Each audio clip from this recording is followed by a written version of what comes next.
Hi, I'm Aaron Johnson and welcome to our YouTube channel. Today's topic is going to be one that we call the power of zero. I just recorded a podcast on this and it'll be out in the next couple of days.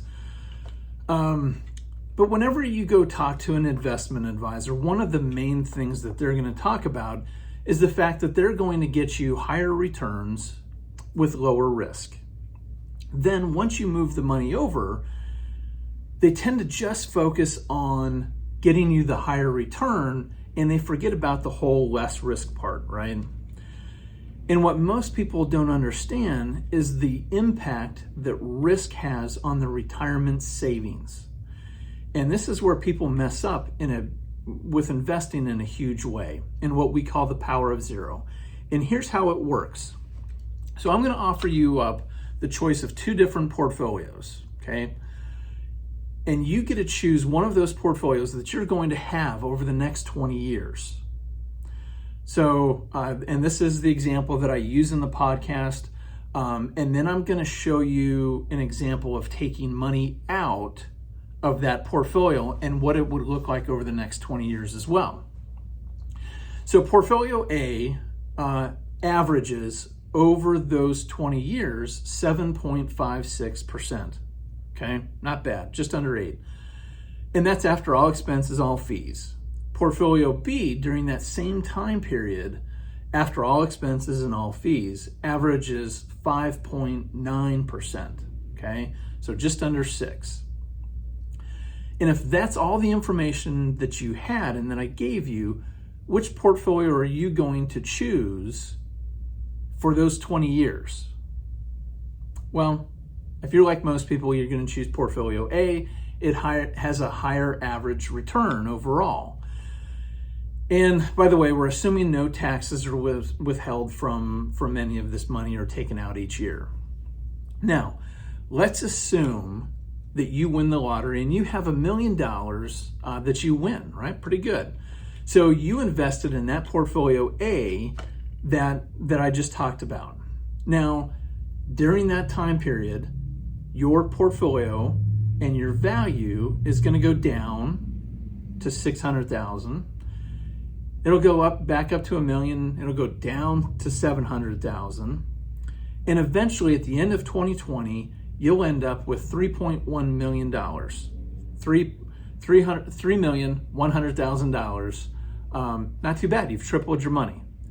Now, let's say you had gone back to and you had chosen portfolio B with a lower overall average return of 5.9%. When you put your money, your $1 million in, no matter what the market does, it never goes below $1 million. And anytime it goes up, that value locks in. So it goes up to $1.5 million, stays there for a year or two. It goes up to $2 million and stays there. And eventually, at the end of 2020, it ends up at $3,050,000. So only $50,000 less than portfolio A that had a much higher average return. So if we basically tripled our money with both of these and portfolio B only ended up $50,000 less, shouldn't we have a much closer overall average return? That's what your gut tells you, but that's not reality. And that's the problem with overall average return, is it doesn't tell the whole story. It doesn't take the risk side into consideration. You know, one of them is 7.56% return. The other one is 5.9.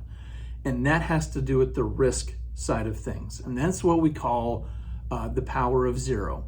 So in the first portfolio, the one that we had this wild ride in, there are years that it makes over 30%, 37% actually. There are 5 years that it makes 25% or more. There are 11 years where it makes 10%, but there are those years that it loses 20%, 22%, loses 37%, right? There are a few of those where you've got some big losses.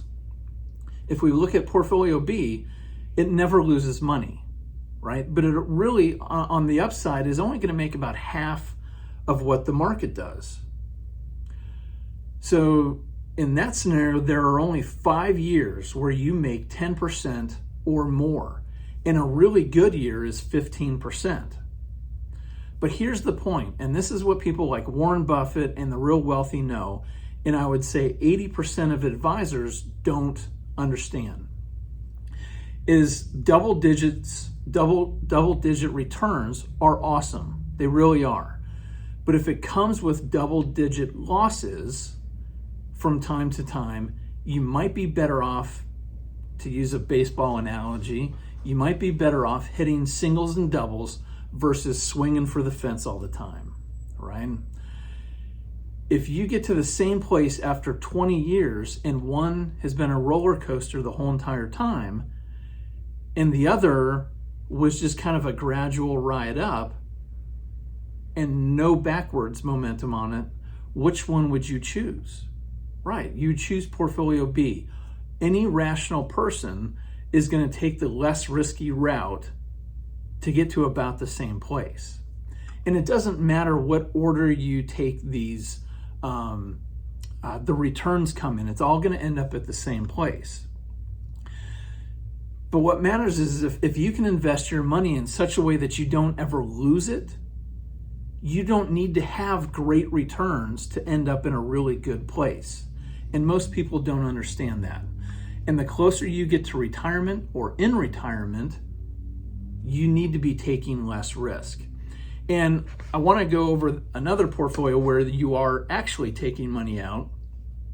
And I'm going to just kind of hold it up here and you can kind of see, get you a good look there.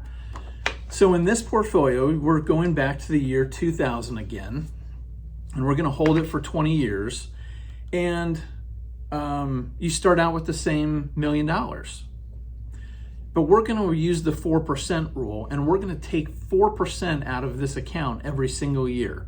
So we're going to take $40,000 out every single year that we have the account, and we're going to invest it in the S&P 500.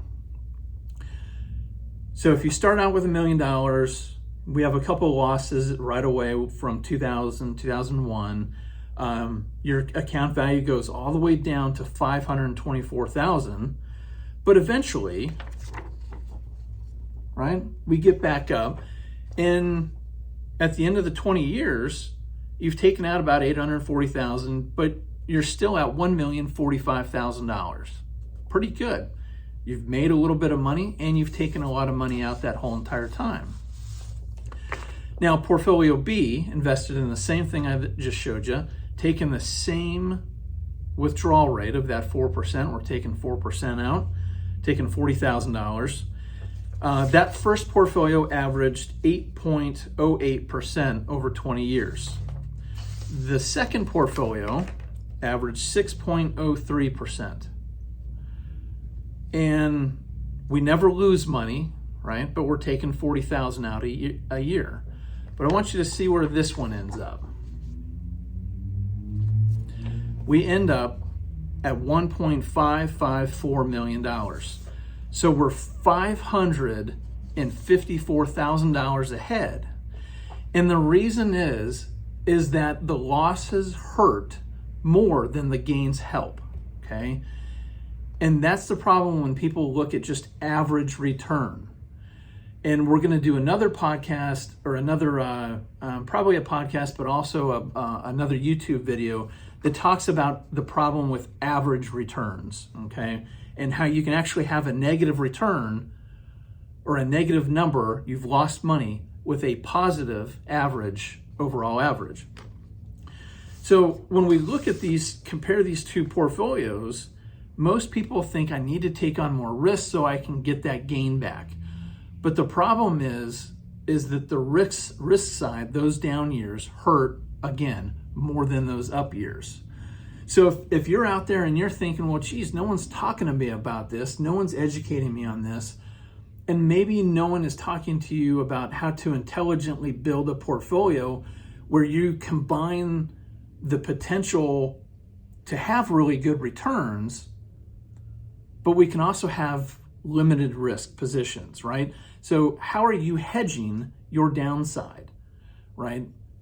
That's what we want to help with. That's why we build portfolios the way that we do, so that yes, you can have those market gains, but not everything is in the market. We want to be able to, you have some of that portfolio B where you're not going to lose anything, especially if you're taking income from your portfolios right now. And traditionally, advisors and investment advisors will use bonds to hedge risk. Well, where have bonds gotten you this year, right? Bonds are down more than value stocks are at this point. So we want to talk about other ways that we can intelligently build portfolios to help on that downside risk. So our main goal at the Dwayne Johnson Group and Bridger Financial Services is to make sure that our clients know that they can make it to and through retirement and spend with confidence during those years. We want you to know that you've got financial security in any economy. So if you have any questions or want to get together, maybe we need to review your portfolio, give us a phone call, 951-244-6702. Again, the number is 951-244-6702. And again, if you think this information is beneficial, please let us know. Also, if there are any topics that you would like for us to discuss in a YouTube video or in a podcast, please let us know that. Shoot us an email or just comment down below as well. Thank you and have a good weekend.